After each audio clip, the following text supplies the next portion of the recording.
As mãos de João Alfredo tremiam, não pelo peso da travessa de doces, mas pelo peso da humilhação que seu próprio filho acabara de cuspir em seu rosto.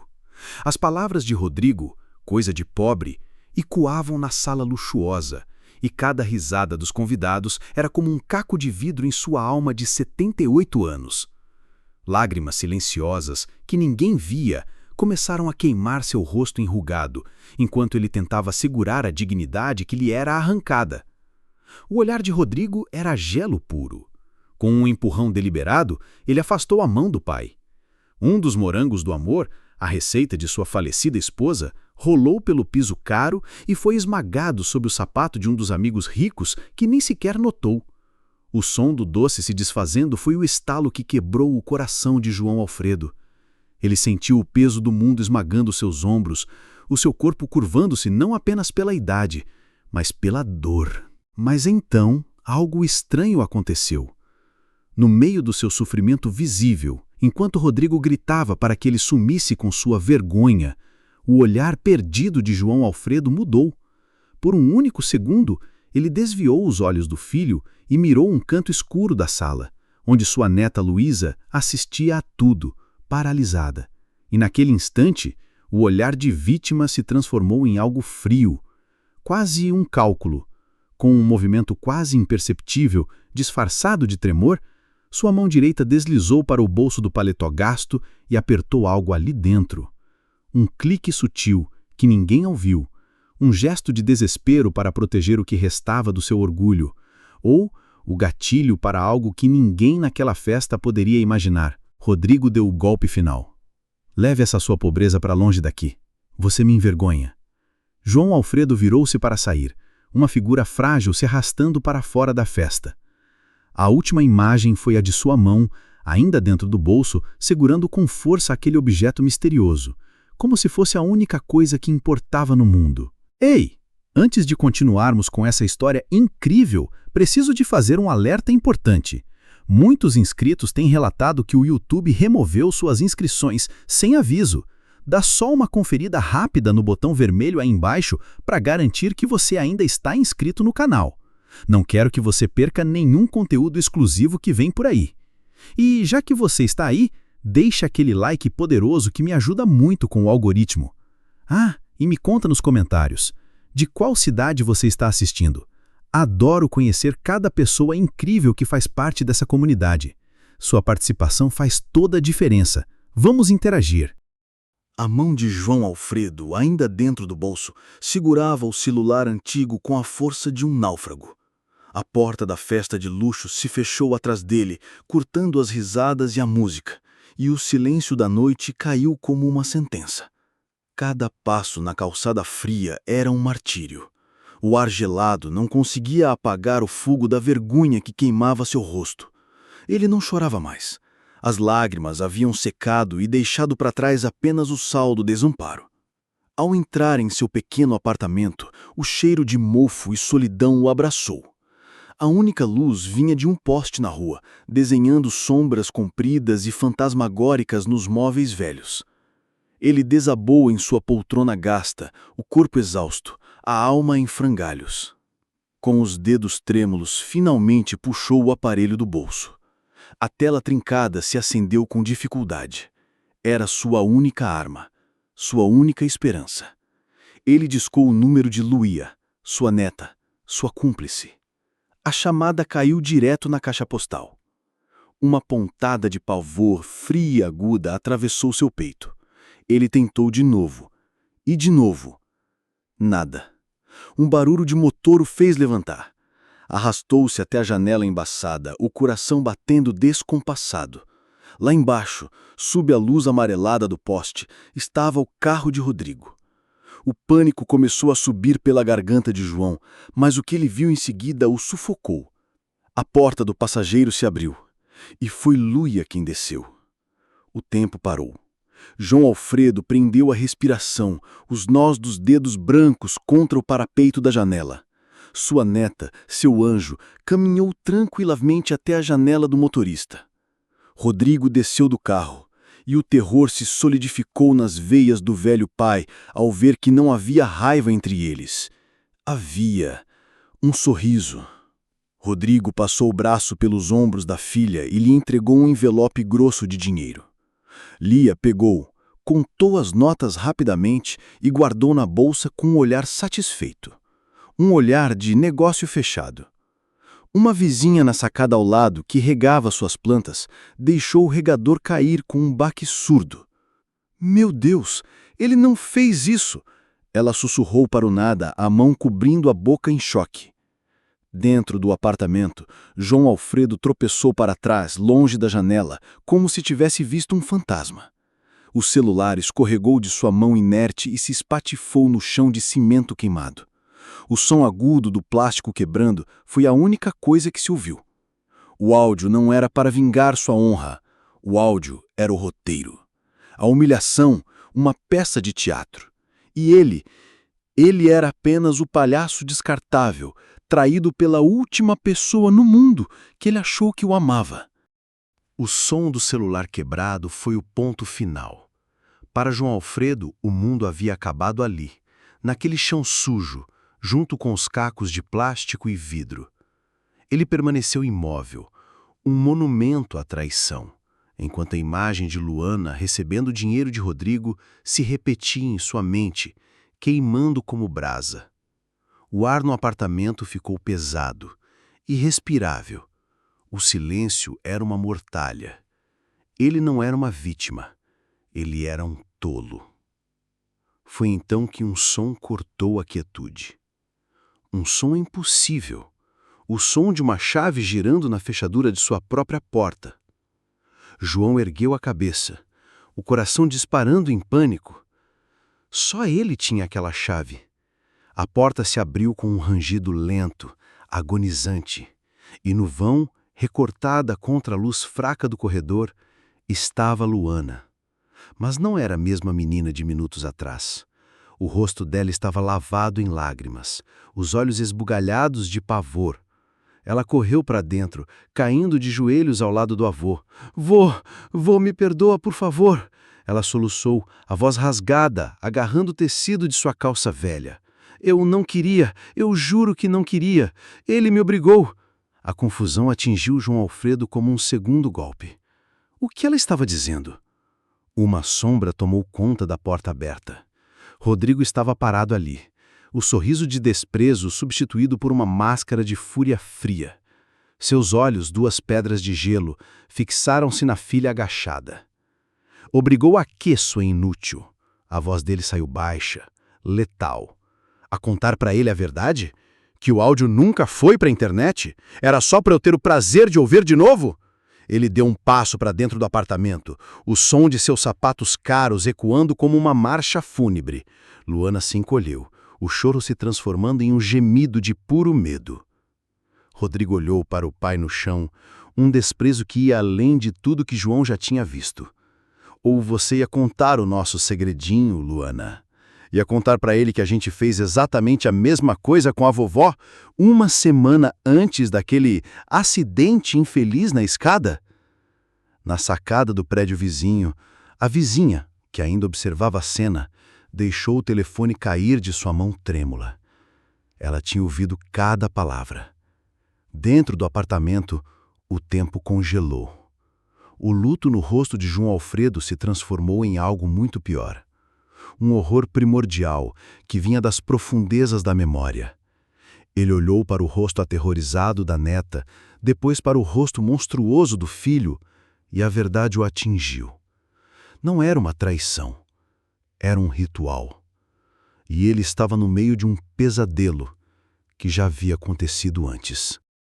A palavra escada ficou suspensa no ar, pesada, envenenada. Naquele instante, o apartamento de João Alfredo não era um lar, era um túmulo onde segredos haviam sido enterrados. Rodrigo saboreava o terror que havia semeado, um sorriso cruel dançando em seus lábios. Luía, encolhida no chão, tremia como uma folha, o rosto pálido como cera. O palco para o colapso final do velho pai estava montado. Mas João Alfredo não desabou. Algo mudou. Lenta, terrivelmente, a máscara de horror em seu rosto começou a se desfazer. A dor em seus olhos não se aprofundou, Ela se retraiu, como uma maré baixa, revelando rochas pontiagudas e escuras. O corpo, antes curvado pelo peso da humilhação, endireitou-se com uma rigidez assustadora. Ele se levantou do chão, não como um idoso frágil, mas com uma fluidez silenciosa e controlada que fez o ar gelar. Ele ignorou Luía e seus soluços. Seus olhos, agora frios como o fundo de um poço, cravaram-se em Rodrigo. O sorriso do filho vacilou, murchando em uma expressão de choque e incredulidade. O medo, pela primeira vez, apareceu em seu olhar. Então, João Alfredo falou. Sua voz não era mais o lamento de uma vítima, mas o rosnado baixo e áspero de um predador. Ela mereceu cada degrau daquela escada, ele disse, cada palavra caindo como uma pedra no silêncio mortal. Ele deu um passo à frente e Rodrigo instintivamente recuou. O erro de vocês foi pensar que poderiam usar a minha disciplina contra mim. Ele se virou para Luía, que o olhava como se visse o estranho. Um monstro. Levante-se. A lição ainda não acabou. Ele ordenou, a voz sem qualquer traço de afeto. Apenas um comando gélido. Lá fora, na varanda, a vizinha finalmente conseguiu segurar o telefone com as mãos trêmulas e discar para a polícia. Sua voz era um sussurro frenético, desesperado. Ele confessou. Meu Deus, ele está confessando tudo. O velho do 201? Não foi o filho, foi ele. Dentro do apartamento, o poder havia mudado de mãos de forma brutal e definitiva. Rodrigo e Luía não eram mais os carrascos. Eram apenas crianças assustadas na presença de um mal muito mais antigo e profundo. João Alfredo estava parado no centro da sala, a figura frágil, agora emanando uma autoridade terrível. E pela primeira vez naquela noite, um sorriso, fino e cortante, tocou seus lábios. O sorriso de João Alfredo era uma fenda no tecido da realidade. Diante dele, seus herdeiros não passavam de estátuas de pavor. O poder naquele apartamento mofado não vinha do dinheiro ou da força, mas de um mal tão antigo que tinha suas próprias raízes no assoalho. Lá fora, a voz da vizinha era um fio de desespero no telefone com a polícia, uma última tentativa de trazer a ordem para o mundo que acabara de virar do avesso. Então, um som começou a vazar pela noite, distante primeiro. Um lamento fino que foi crescendo, se tornando um uivo familiar e urgente. Sirenes. Rodrigo ouviu. Um espasmo de alívio, de esperança, atravessou seu rosto pálido. Ele olhou para o pai, a arrogância tentando voltar à sua voz. Acabou, velho. Estão vindo buscar você. O sorriso de João Alfredo não vacilou. Alargou-se. Por mim, ele disse. A voz era um deboche calmo. Não, meu filho, eles só estão vindo para a festa. Com uma tranquilidade de pesadelo, ele se virou para uma pequena mesa de canto onde um porta-retrato empoeirado estava esquecido. Era uma foto antiga, ele, sua falecida esposa e um pequeno Rodrigo entre eles. João virou o quadro. Presa ao fundo com uma fita amarelada, havia uma pequena chave de metal escura e manchada. Ele arrancou e a jogou no chão, aos pés de Rodrigo. O tilintar do metal no cimento foi o único som no apartamento. Abra, ordenou João Alfredo. Abrir o quê? Gaguejou Rodrigo. O velho apontou com o queixo para o tapete puído no centro da sala. O nosso negócio de família. As sirenes agora eram o estrondo do lado de fora. Luzes vermelhas e azuis pintavam as paredes em flechas epiléticos. Passos pesados e gritos de polícia, abra a porta, soavam no corredor.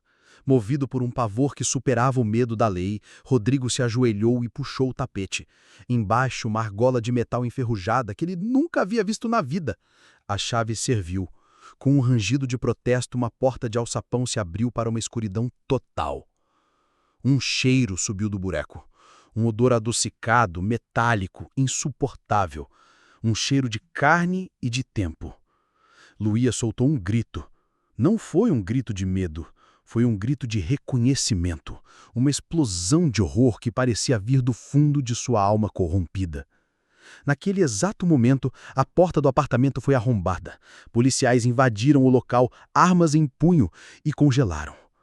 A cena era uma fotografia do inferno, o velho de pé, calmo como um demônio, o filho de joelhos vomitando, o rosto virado para a escuridão do porão, a neta encolhida em um canto gritando sem parar.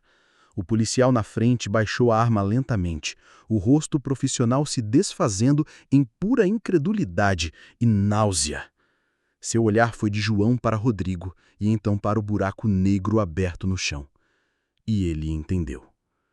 A mulher na escada não foi a primeira. Ela era apenas parte da coleção. O cheiro da morte subiu do porão e encheu a sala, sufocando o ar. Os policiais, parados na porta arrombada, eram a imagem da lei confrontando o inferno. O primeiro oficial, o líder, tinha o rosto petrificado em horror, a arma firme, apontada para o centro daquela cena doentia. Luía chorava em espasmos, um animal encurralado. Rodrigo, de joelhos, continuava a vomitar, o corpo sacudido por convulsões de pânico. No meio de tudo, João Alfredo observava, calmo, como maestro no final de sua ópera macabra.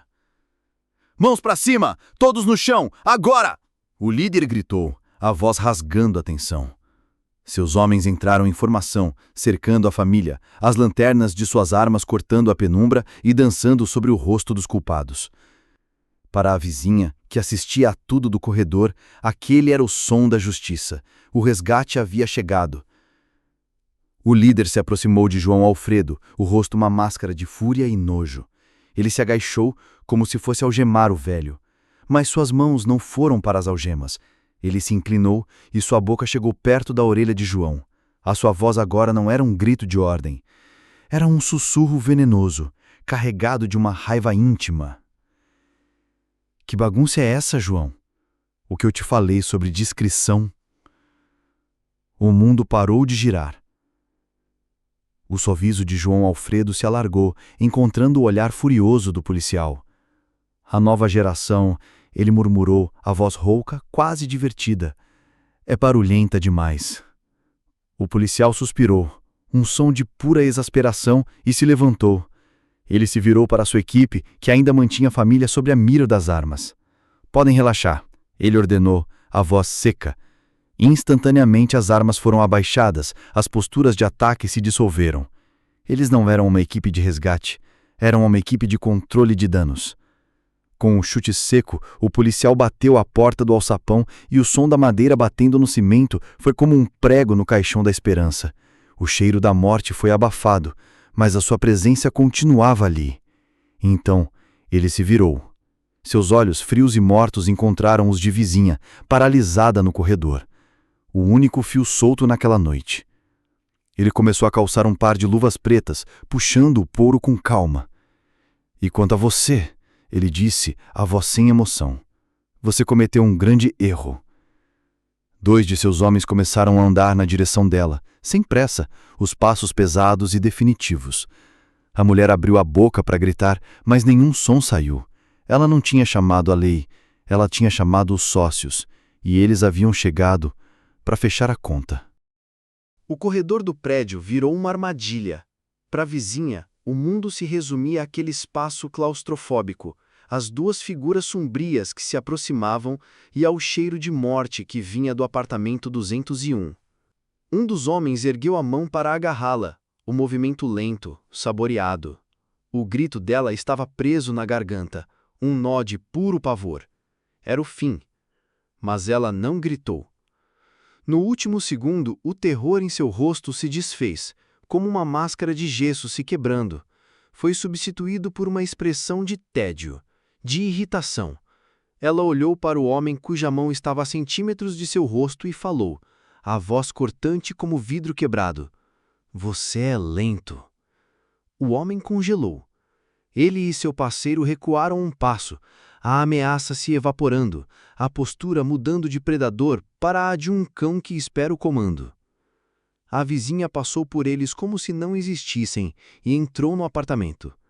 O líder da equipe, o falso policial, imediatamente enrijeceu, a sua autoridade se desmanchando no ar. Ela ignorou Rodrigo, que ainda estava no chão. Ignorou Luía, que a olhava com os olhos arregalados de uma nova e incompreensível camada de medo. Ela caminhou diretamente até João Alfredo. O sorriso cruel do velho vacilou, a sua calma demoníaca se rachou, e pela primeira vez uma centelha de genuíno temor brilhou em seus olhos. A mulher parou na sua frente.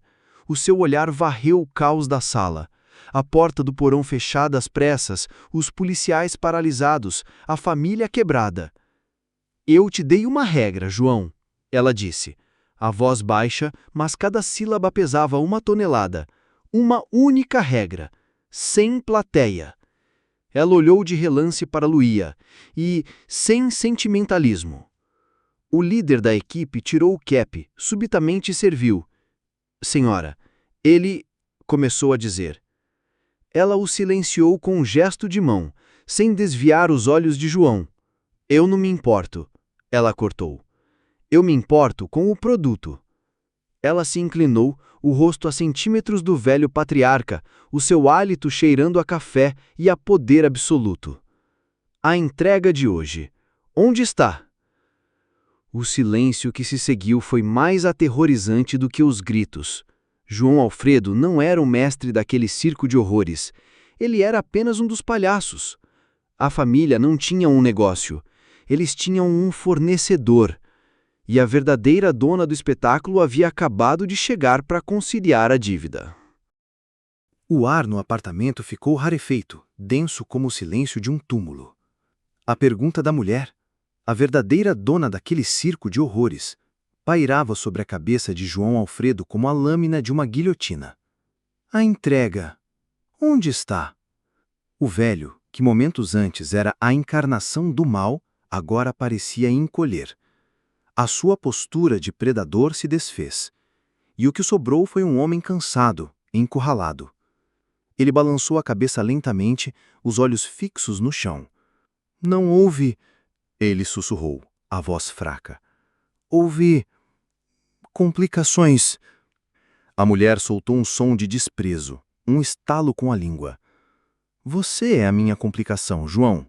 O rosto dela se fechou em uma máscara de fúria e tédio. Ela se virou para o líder dos seus policiais. "Chega.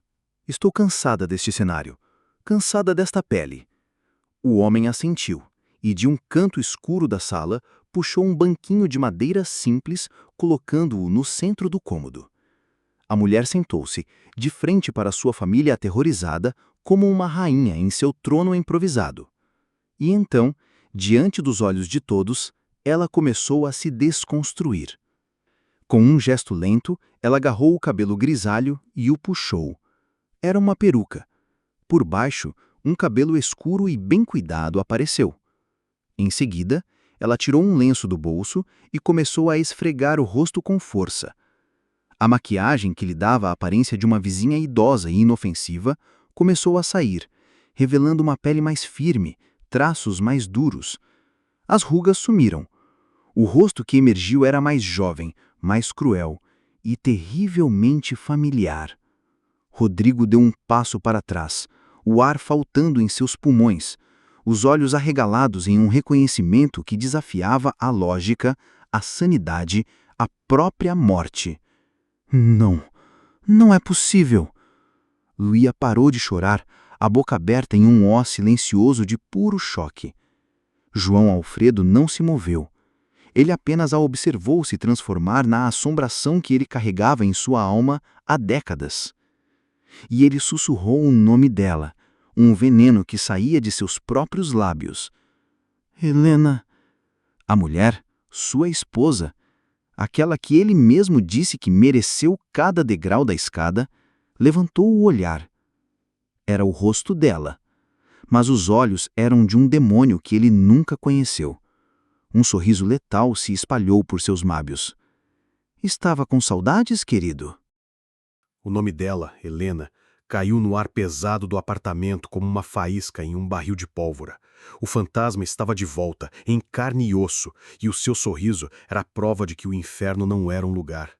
Era uma pessoa. João Alfredo, o patriarca, o monstro, o rei daquele pequeno castelo de podridão, era agora apenas um velho trêmulo diante de sua rainha. "A escada", ele conseguiu dizer, a voz um fiapo. Helena riu.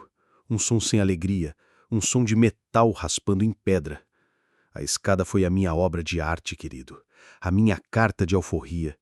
Você não me empurrou, você me esmagou por anos, em silêncio, com seu desprezo, com seu controle. Você me transformou em um bicho acuado. Então eu caí, e no fundo daquela escada eu não morri, eu nasci. Ela se levantou do banquinho, caminhando pela sala como se inspecionasse uma propriedade. Eu construí tudo isso, ela disse, gesticulando para os seus policiais, para o medo nos olhos de Rodrigo e Lureia. E vocês foram o meu primeiro projeto, meu laboratório. Eu queria ver se o mal que você plantou em mim, João, daria frutos. E olhe só, que bela colheita. O olhar dela era de um cientista observando ratos em uma gaiola. Não havia amor, não havia ódio, apenas um tédio frio e absoluto. Mas o experimento acabou. Vocês são barulhentos, fracos, previsíveis. Ela se virou para o líder de sua equipe. Acabou. Deixem tudo. Vamos embora. O homem assentiu. Sem uma palavra, ele e seus homens se viraram e saíram do apartamento, o som de seus passos no corredor se afastando até desaparecer. Helena os seguiu até a porta. Ela parou no umbral e olhou para trás uma última vez, para sua família destruída. Não vou matar vocês, ela disse, a voz calma. Seria um presente. A sua prisão é esta, a verdade. Então ela fechou a porta, deixando-os para trás. O silêncio que se seguiu foi a verdadeira sentença. Rodrigo, o filho que sonhava com poder, começou a rir. Uma risada fina, quebrada, que se transformou em um choro de loucura. Ele se arrastou de volta para o porão aberto e ficou ali, olhando para a escuridão, o riso e o choro se misturando num som que não era mais humano. Lureia, a neta, encolheu-se em um canto e começou a se balançar para frente e para trás, os olhos vidrados, vazios para sempre. E João Alfreda ficou de pé no meio da sala, sozinho. O grande manipulador manipulado. O monstro, criação de outro. Ele olhou para o filho perdido na loucura, para a neta apagada pela dor e para o buraco no chão que guardava o legado de sua família. Não havia mais ninguém para humilhar, ninguém para controlar. O silêncio era seu único companheiro. Meses depois, o apartamento 201 continuava em silêncio. Um vizinho novo, sem saber da história, às vezes olhava pelo corredor e via a porta entreaberta. Lá dentro, na penumbra, uma figura imóvel sentava-se em uma poltrona gasta, de frente para a parede. Não se movia, não falava, apenas existia. Um velho, em uma sala, com um porão aberto e a eterna companhia de seus fantasmas. Essa história chegou ao fim, mas a nossa comunidade é para sempre. E agora eu tenho uma missão para você. Se esta jornada te tocou, se te deixou revoltado, se te fez sentir algo, este é o momento de agir. Primeiro, inscreva-se. Se você ainda não faz parte, você precisa se inscrever agora. As próximas histórias serão ainda mais intensas e exclusivas para quem está do nosso lado. Segundo, esmague o like. Não é só um clique. É o combustível que alimenta o algoritmo e mostra ao YouTube que histórias como essa importam. Faça isso agora. Terceiro, inunde os comentários. Qual foi a sua reação a este final? O que você sentiu? Quero ler tudo. Sua opinião é a alma deste canal. Quarto, dispare este vídeo. Pense em 5 pessoas, 5 amigos ou familiares que precisam ver este desfecho. Compartilhe com eles agora mesmo pelo WhatsApp. Só os verdadeiros membros desta comunidade entendem a importância disso. Faça sua parte. Mostre sua força.